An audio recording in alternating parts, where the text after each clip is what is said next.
नमस्कार दोस्तों, मैं आप सभी का स्वागत करती हूँ अपनी इस नई वीडियो में। कृष्ण सुविचार। वक्त से लड़कर जो नसीब बदल दे, इंसान वही जो अपनी तकदीर बदल दे। कल क्या होगा कभी मत सोचो, क्या पता कल वक्त खुद अपनी तस्वीर बदल दे। आइए सुनते हैं एक छोटी सी बच्ची की कहानी। एक बार एक छोटी सी बच्ची हाथ में मिट्टी की गुल्लक लिए भागती हुई एक दवाई की दुकान पर गई।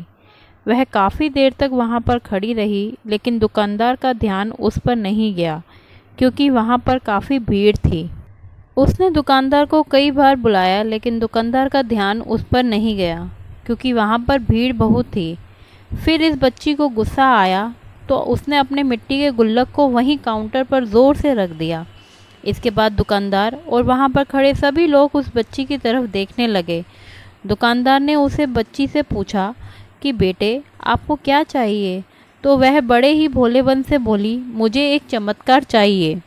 यह सुनकर दुकानदार को कुछ समझ में नहीं आया और ना ही वहाँ पर खड़े लोगों को कुछ समझ में आया। सभी उसकी तरफ देखने लगे। फिर दुकानदार ने उससे कहा कि बेटे, चमत्कार तो यहाँ पर नहीं मिलता। तो बच्ची को लगा कि वह उससे झूठ बोल रहा है। उसने कहा कि मेरी गुल्लक में बहुत पैसे हैं, बताओ आपको कितने पैसे चाहिए, मैं आज यहाँ से चमत्कार लेके ही जाऊँगी। तभी काउंटर पर खड़े एक आदमी ने उससे पूछा कि बेटी, क्यों चाहिए तुमको चमत्कार? तब उस बच्ची ने अपनी कहानी बताई। अभी कुछ दिन पहले मेरे भाई के सर में बहुत तेज दर्द हुआ। मेरे मम्मी पापा आप उसको हॉस्पिटल ले गए। उसके बाद कई दिन तक मेरा भाई घर नहीं आया। मैंने बहुत बार अपने मम्मी पापा से पूछा, लेकिन उन्होंने मुझे कुछ नहीं बताया। वो बार बार यही बोलते रहे कि वह कल आएगा, लेकिन वह अभी तक घर नहीं आया है।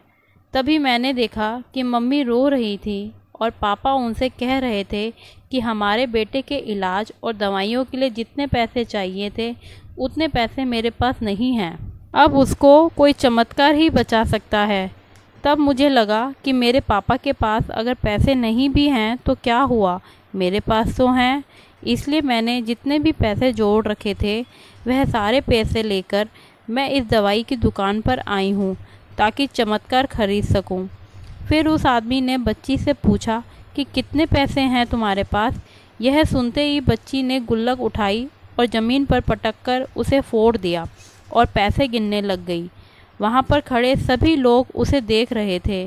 थोड़ी देर बाद उसने सारे पैसे इकट्ठे किए और बोली, मेरे पास पूरे 19 रुपये हैं। वो जो आदमी वहाँ पर खड़ा था वह थोड़ा सा मुस्कुराया और बोला कि अरे, तुम्हारे पास तो पैसे पूरे हैं, इतने का ही तो चमत्कार आता है। यह सुनकर वह बच्ची बहुत खुश हो गई और बोली, चलो मैं आपको अपने पापा से मिलवाती हूँ। बाद में पता लगा कि वह आदमी कोई आम आदमी नहीं था, बल्कि एक बहुत बड़ा न्यूरोसर्जन था और उसने सिर्फ 19 रुपये में उसके भाई की सर्जरी कर दी।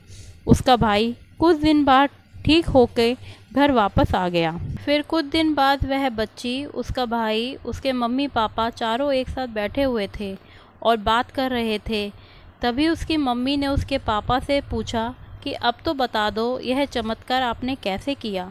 तब उन्होंने अपनी बेटी की तरफ देखकर कहा, चमत्कार मैंने नहीं, मेरी बेटी ने किया है।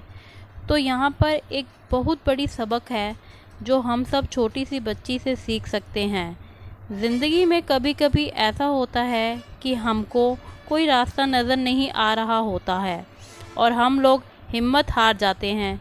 तब हमारे अंदर एक बच्चा होता है जो कोशिश करने से कभी पीछे नहीं हटता है। वह हार मानने को तैयार नहीं होता है क्योंकि उसको ना शब्द समझ नहीं आता है। वह बच्चा जिसके लिए कुछ भी नामुमकिन नहीं है क्योंकि वह हर हाल में कोशिश करता ही रहता है। आशा है आपको हमारी यह वीडियो पसंद आई होगी और इस वीडियो से, इस कहानी से आपको कुछ सीखने को मिला होगा। कुछ कर दिखाने की इच्छा बढ़ जाएगी और अपने जीवन में कुछ बड़ा कर दिखाएंगे। हमारी इस वीडियो को ज़्यादा से ज़्यादा शेयर करें, लाइक करें और हमारे इस चैनल को सब्सक्राइब करें।